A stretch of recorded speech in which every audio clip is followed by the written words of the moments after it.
Hello student, मैं doctor Vishnu Agarwal आपका स्वागत करता हूं इंजीनियरिंग शिक्षा के इस ऑनलाइन प्लेटफॉर्म पे जिसका नाम है इंजीनियरिंग सेतु। तो स्टूडेंट, इंजीनियरिंग सेतु में हम एक इम्पॉर्टेंट सब्जेक्ट पढ़ रहे हैं जिसका नाम है हीट ट्रांसफ़र। और हीट ट्रांसफ़र के लास्ट लेक्चर में हमने बात की थी हीट ट्रांसफ़र के थर्ड मोड की, जिसको हम कहते हैं रेडिएशन। ठीक है, तो रेडिएशन की हमने उसमें डिटेल में डिस्कशन किया था। अब हम कुछ हीट ट्रांसफ़र कंडीशंस के बारे में बात करेंगे जो कि है study and unsteady heat transfer conditions. तो ये इसके बारे में स्टूडेंट अपने आपने थर्मोडायनेमिक्स में भी पढ़ा है कि स्टडी एंड अनस्टडी कंडीशंस क्या होती है। उसके बाद टाइप ऑफ हीट ट्रांसफ़र पढ़ेंगे हम, 1D transfer, 2D transfer and 3D heat transfer, 1 dimensional, 2 dimensional, 3 dimensional heat transfer. फिर हम बात करेंगे सिग्निफिकेंस ऑफ हीट ट्रांसफ़र की, कि जो हीट ट्रांसफ़र का जो कंसेप्ट है वो किन किन एप्लीकेशन में काम आता है, कहाँ कहाँ ये इसको कंसिडर करना ज़रूरी है, इसके बारे में हम बात करेंगे। तो सबसे पहले हम लेते हैं study and unsteady heat transfer क्या होता है। तो ये एक हीट ट्रांसफ़र कंडीशंस हैं कि स्टडी कंडीशन और अनस्टडी कंडीशंस क्या होती है, या आपने थर्मोडायनेमिक्स में भी पढ़ी है। तो सबसे पहले हम बात करते हैं कि हीट एक्सचेंज जो प्रोसेस है वो किस पर डिपेंड करती है। हीट एक्सचेंज प्रोसेस टेम्परेचर पर डिपेंड करती है। और टेम्परेचर किन पर डिपेंड करता है? टेम्परेचर डिपेंड करता है स्पेस टाइम कोऑर्डिनेट पर। तो ये स्पेस कोऑर्डिनेट है और ये टाइम कोऑर्डिनेट है। तो इस टेम्परेचर स्पेस कोऑर्डिनेट्स पर डिपेंड करता है और टाइम पे डिपेंड करता है, यानी इनमें से अगर हम किसी को वेरी करेंगे तो टेम्परेचर भी वेरी हो सकता है, तो उसके अकॉर्डिंग हीट एक्सचेंज प्रोसेस भी वेरी होगी। तो हीट एक्सचेंज में टेक्स प्लेस अंडर 2 कंडीशन। तो टेम्परेचर वेरिएशन के हिसाब से हीट एक्सचेंज को हमने 2 कंडीशन में डिवाइड किया है। पहला है स्टडी और स्टेबल थर्मल कंडीशंस, और दूसरा है unsteady means unstable thermal conditions.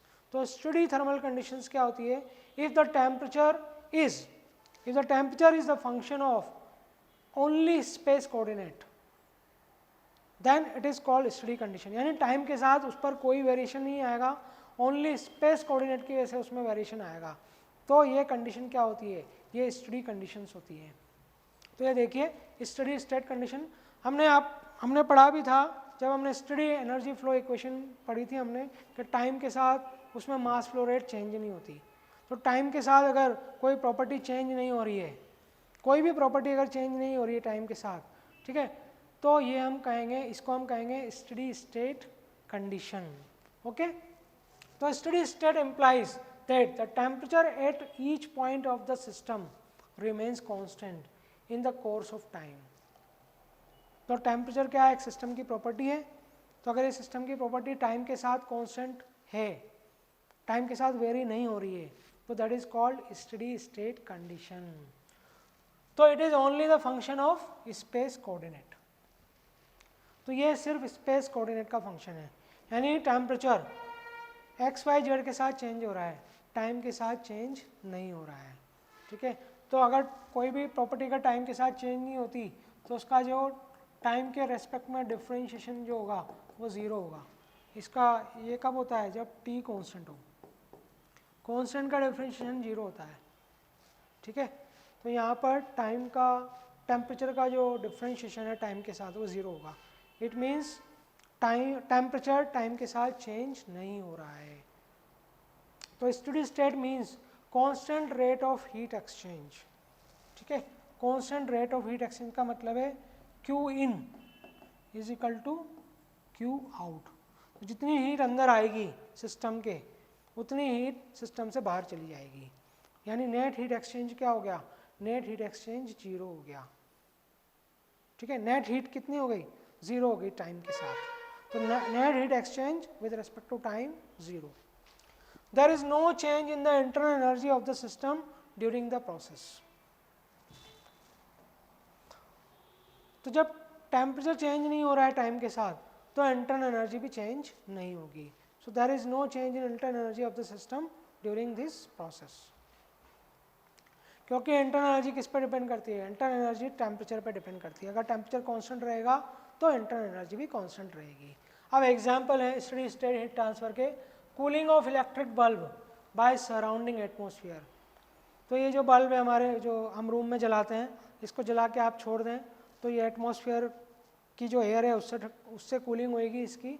तो ये जो प्रोसेस है that is called steady state heat transfer. Heat flow from the product of combustion of water in the boiler. ठीक है। Refrigerated space to the cooling surface of the evaporator. तो ये सब जो कंडीशंस है, ये जो सब एग्जाम्पल है, ये स्टडी स्टेट हीट ट्रांसफर के एग्जाम्पल है, तो इनको आप रीड कर लीजिएगा स्टूडेंट। नेक्स्ट देखिए अनस्टडी स्टेट थर्मल कंडीशन। अगर टेम्परेचर स्पेस कोऑर्डिनेट के साथ साथ टाइम का भी फंक्शन है, यानी स्पेस कोऑर्डिनेट के साथ तो टेम्परेचर चेंज हो ही रहा है, एक्स वाई जेड के साथ पोजीशन के साथ टेम्परेचर चेंज हो रहा है, साथ के साथ टाइम के साथ भी चेंज हो रहा है, तो ये कहलाती है that is called unsteady state heat transfer condition. तो यहाँ पर temperature is a function of space coordinate as well as time. तो जब टाइम का फंक्शन है तो del T by del t zero नहीं होगा, क्योंकि del T by del t zero कब होगा, जब टी कांस्टेंट रहेगा, तो यहाँ टी कांस्टेंट नहीं है। तो इसके एग्जांपल हो गया, देखिए warm up period of furnace, जब फर्नेस को हम इनिशियली गर्म करते हैं, बॉयलर एंड टर्बाइंस, उसमें जो हीट ट्रांसफर होता है, cooling of casting in foundry, अगर हमने कोई प्रोडक्ट कास्ट किया है उसकी कूलिंग कर रहे हैं, that is unsteady state heat condition. Heat treatment और stress relieving in metal casting, ठीक है। तो ये सब जो प्रोसेसेस हैं इनके नाम याद रखिए, ये प्रोसेस क्या होती हैं, अनस्टडी स्टेट थर्मल कंडीशंस होती हैं ये, इनमें टेम्परेचर टाइम के साथ चेंज होता है। नेक्स्ट देखिए ट्रांजिएंट स्टेट। तो it is a special type of unsteady state. तो जो अनस्टडी स्टेट प्रोसेस है उसी का एक पार्ट है ये, क्योंकि इसमें टेम्परेचर टाइम के साथ वेरी हो रहा है, लेकिन साइक्लिक ऑर्डर में। साइक्लिक ऑर्डर का मतलब है कि अगर मान लीजिए टेम्परेचर यहाँ से चेंज होना शुरू हुआ, मान लीजिए टेम्परेचर यहाँ से चेंज होना शुरू हुआ, ये टेम्परेचर ले लें, मान लीजिए टेम्परेचर यहाँ से चेंज होना शुरू हुआ और वापस ये इसी पॉइंट पर आ गया, फिर वापस चेंज हुआ, फिर इसी पॉइंट पर आ गया। इसका मतलब जहाँ से वेरिएशन स्टार्ट होते हैं, यानी टेम्परेचर जहाँ से चेंज होना शुरू होता है वापस वो उसी जगह पे आ जाता है। तो ये साइक्लिक ऑर्डर में यहाँ पर चेंजेस होंगे। तो साइक्लिक ऑर्डर में चेंजेस होंगे तो इसको हम कहेंगे ट्रांजिएंट स्टेट। ये हो गया टाइम और ये हो गया टेम्परेचर। तो under it is a special type of unsteady state process in which system is subjected to cyclic variation। ये cyclic variation होता है ना, cyclic variation in the temperature of its environment। temperature at particular point of the system return periodically to the same value। तो periodically same value पे आ जाता है। तो this is the cyclic variation। तो इसको हम कहते हैं transient state। Heating and cooling of the water of IC engine. तो आईसी इंजन में जो कूलिंग के लिए जो वाटर होता है उसकी जो हीटिंग है, उसकी जो कूलिंग है, that is under category of transient state. Heating and cooling of valves है, इसको भी ट्रांजिएंट स्टेट की कैटेगरी में हम रखते हैं। अब हम बात करते हैं 1D, 2D and 3D heat flow की। तो सबसे पहले लेते हैं हम 1D। 1D का मतलब जैसे ही नेम इंडिकेट कर रहा है कि वन डायमेंशनल हीट फ्लो। अगर हीट फ्लो एक ही डायरेक्शन में है तो ये होगा वन डायरेक्शनल हीट फ्लो। तो वन डायरेक्शनल हीट फ्लो क्यों होगा, क्योंकि एक ही डायरेक्शन में अगर टेम्परेचर डिफरेंस एग्जिस्ट करता है, यानी एक ही डायरेक्शन में, मान लीजिए कि एक्स डायरेक्शन में ही टेम्परेचर डिफरेंस है तो एक्स डायरेक्शन में हीट फ्लो होगा। तो अगर सिंगल डायरेक्शन में अगर हीट फ्लो है that is called one dimensional heat flow. तो वन डायमेंशनल हीट फ्लो में टेम्परेचर जो फंक्शन होता है वो ओनली वन स्पेस कोऑर्डिनेट का फंक्शन होता है, या तो वो एक्स का हो या वाई का हो या फिर जेड का हो। तो अगर हम वन डायमेंशनल हीट फ्लो की बात करें स्टडी स्टेट में, तो देखिए यहाँ पर तो टेम्परेचर होगा, temperature is the function of x coordinate, एक ही कोऑर्डिनेट का फंक्शन है। और अनस्टडी स्टेट में coordinate plus time, space coordinate और टाइम दोनों का फंक्शन होगा, है ना। तो ये हो गया वन डायमेंशनल हीट फ्लो। तो वन डायमेंशनल हीट फ्लो में स्टडी स्टेट है तो ओनली स्पेस कोऑर्डिनेट का फंक्शन होगा, और अगर अनस्टडी स्टेट है तो स्पेस कोऑर्डिनेट और टाइम का फंक्शन होगा। अगर हम बात करें टू डायमेंशनल हीट फ्लो की, तो टू डायमेंशन में क्या होगा स्टूडेंट, टू डायमेंशन में डेफिनेशन ही होगी, यहाँ 2D कर दीजिए तो heat flow in double predominant direction, है ना। तो अगर दो डायरेक्शन में है एक साथ है तो फिर हम कहेंगे उसको 2D हीट फ्लो। तो दो डायरेक्शन में टेम्परेचर डिफरेंस एग्जिस्ट करेगा, जैसे मान लीजिए कि एक्स डायरेक्शन में भी टेम्परेचर डिफरेंस है 2 पॉइंट के बीच में और वाई डायरेक्शन में भी टेम्परेचर डिफरेंस है 2 पॉइंट के बीच में, तो यहाँ पर साइमल्टेनियसली दोनों डायरेक्शन में हीट फ्लो होगा, तो इसको हम कहेंगे 2 डायरेक्शनल हीट फ्लो। तो अगर हम steady state 2 directional heat flow की बात करें तो टेम्परेचर यहाँ पर 2 डायरेक्शन का फंक्शन होगा एक्स और वाई का, और अनस्टडी स्टेट में एक्स और वाई का तो होगा ही, साथ के साथ टाइम का भी फंक्शन होगा, यानी ये टाइम के ऊपर भी डिपेंड करेगा। और 3 डायमेंशनल फ्लो में तीनों डायरेक्शन में हीट फ्लो एक साथ होगा, क्योंकि तीनों डायरेक्शन में टेम्परेचर वेरिएशन है, तीनों डायरेक्शन में टेम्परेचर डिफरेंस एग्जिस्ट करता है, तो तीनों डायरेक्शन में हीट फ्लो एक साथ होगा। इसको हम कहते हैं 3D हीट फ्लो। तो 3 डायमेंशनल हीट फ्लो में जो टेम्परेचर होगा वो तीनों स्पेस कोऑर्डिनेट का फंक्शन होगा, एक्स वाई और जेड का, और अनस्टडी स्टेट के केस में एक्स वाई जेड का तो फंक्शन होगा ही, साथ के साथ टाइम का भी होगा।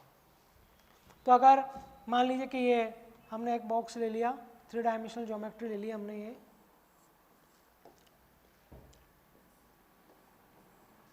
देखिए इसकी 3 डायरेक्शन है, ये तो हो गई एक्स, ये हो गई वाई और ये जेड। अगर सिर्फ एक ही डायरेक्शन में हीट फ्लो हो रहा है, यहाँ से हीट अंदर जा रही है और इससे हीट बाहर जा रही है, मान लीजिए कि अगर एक ही डायरेक्शन में हीट फ्लो है तो ये होगा 1 डायरेक्शनल हीट फ्लो। अगर क्योंकि यहाँ पर टेम्परेचर डिफरेंस सिर्फ एक्स डायरेक्शन में है, अगर हम 2 डायरेक्शन में ले लें टेम्परेचर डिफरेंस, अगर 2 डायरेक्शन में एक साथ हीट फ्लो हो रहा है, ये देखिए यहाँ क्यू आई और ये हो गया क्यू आई, यहाँ से क्यू आई अंदर जा रहा है और इससे बाहर निकल रहा है, तो यहाँ पर एक साथ 2 डायमेंशन में हो रहा है, इसको कहेंगे हम 2 डायरेक्शनल हीट फ्लो। और अगर तीनों में एक साथ हो रहा है, कौन सी तीसरी डायरेक्शन है, ये जेड वाले डायरेक्शन है, यहाँ देखिए क्यू जेड यहाँ से आ रहा है और क्यू जेड यहाँ से बाहर जा रहा है, तो यहाँ देखेंगे कि तीनों फेसेस पे एक्स डायरेक्शन, एक्स के अलोंग जो फेस है ना, एक्स के परपेंडिकुलर जो फेस है वहाँ भी हीट फ्लो हो रहा है, वाई के परपेंडिकुलर जो फेस है उस पर भी हीट फ्लो हो रहा है, और जेड के परपेंडिकुलर जो फेस है उस पर भी हीट फ्लो हो रहा है, तो तीनों डायरेक्शन में यहाँ पर हीट फ्लो हो रहा है, तो ये किस कैटेगरी में आएगा, 3 डायमेंशनल हीट फ्लो की कैटेगरी में आएगा।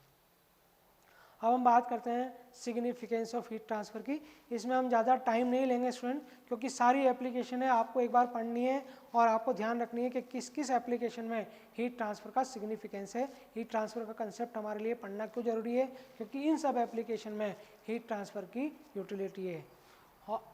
तो जो भी डिज़ाइन होती है कई कंपोनेंट्स की, उन डिज़ाइंस में हीट ट्रांसफ़र को इंक्लूड करना बहुत ही ज़रूरी है, क्योंकि उनकी डिज़ाइन डिपेंड करेगी किस पे, हीट पे।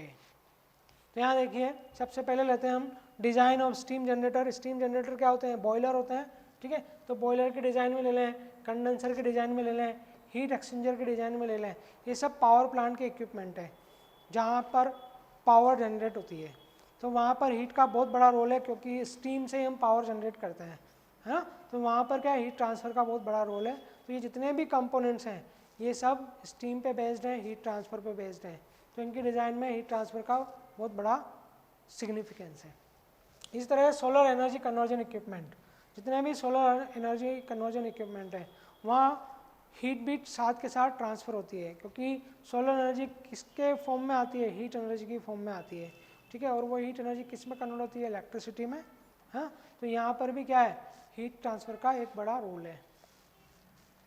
आईसी इंजन में, रेफ्रिजरेटर में, एयर कंडीशनिंग सिस्टम में, सुपर हीटर्स में, ये भी क्या है, हीट पर बेस्ड इक्विपमेंट्स हैं। Design of cooling system of electric motor, generators, transformers, ये कुछ इलेक्ट्रिकल इक्विपमेंट हैं जिनके डिज़ाइन में, क्योंकि इन सबको हमें कूलिंग करनी पड़ती है, क्योंकि जब इसमें से इलेक्ट्रिसिटी पास होती है तो यहाँ पर क्या होता है, इलेक्ट्रिसिटी रेजिस्टेंस के कारण हीट में कन्वर्ट हो जाती है, तो उनकी कूलिंग के लिए हीट ट्रांसफ़र सब्जेक्ट बहुत ज़रूरी है, उनकी कूलिंग के लिए हीट ट्रांसफ़र के कंसेप्ट बहुत ज़रूरी है। This is to avoid the condition of overheating. तो ओवर हीटिंग को कम करने के लिए हम क्या करते हैं, कूलिंग करते हैं। तो कूलिंग किस फ्लूइड से करेंगे या किस फ्लूइड से करेंगे, कितने टेम्परेचर तक करेंगे, वो सब एप्लीकेशन किस पे बेस्ड है, हीट ट्रांसफ़र पे। नेक्स्ट आता है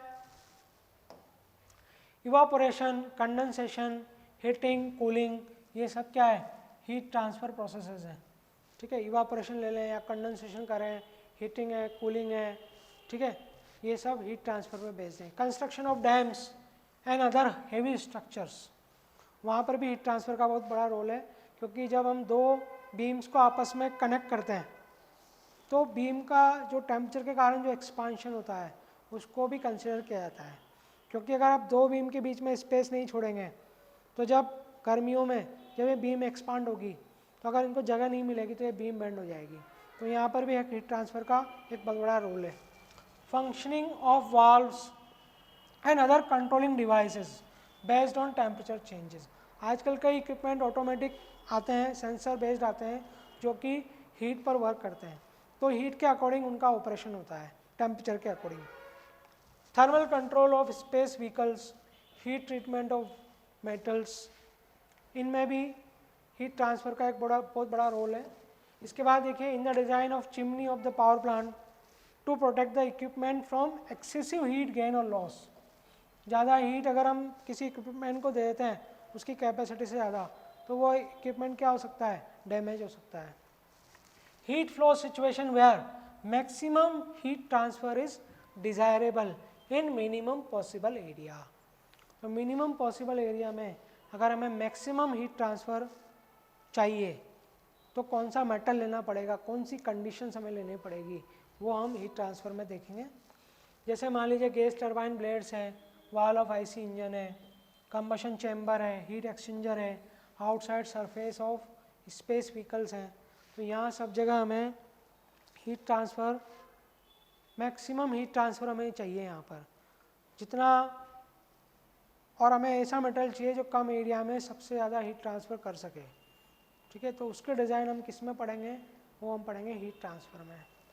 heat flow situation where heat transfer prevented, तो अगर मुझे हीट ट्रांसफ़र यहाँ तो करना था, है ना, तो यहाँ तो हमें हीट ट्रांसफ़र ज़्यादा रखना है और यहाँ हमें हीट ट्रांसफ़र रोकना है, ठीक है। तो इंसुलेशन जो होते हैं, इंसुलेशन को हम काम में लेते हैं हीट ट्रांसफ़र रोकने के लिए। So student, hope you enjoying the video. तो इस वीडियो में हमने आज पढ़ा है कितने तरह की कंडीशंस होती है हीट ट्रांसफ़र की, स्टडी स्टेट, अनस्टडी स्टेट और ट्रांजिएंट कंडीशन के बारे में हमने पढ़ा। फिर 1D 2D और 3D हीट फ्लो के बारे में पढ़ा है, और कौन कौन सी एप्लीकेशन होती है जहाँ हीट ट्रांसफ़र का एक बड़ा रोल है उसके बारे में हमने थोड़ा सा डिस्कशन किया है। सो स्टूडेंट, मेरे चैनल को आप सब्सक्राइब करना ना भूलें, जिसने सब्सक्राइब नहीं किया है वो सब्सक्राइब कर लें, और मेरे वीडियो को लाइक करना नहीं भूलें, लाइक ज़रूर करिएगा स्टूडेंट। अब हम नेक्स्ट वीडियो में मिलते हैं नए वीडियो के साथ मेरे चैनल पे, तब तक के लिए नमस्कार।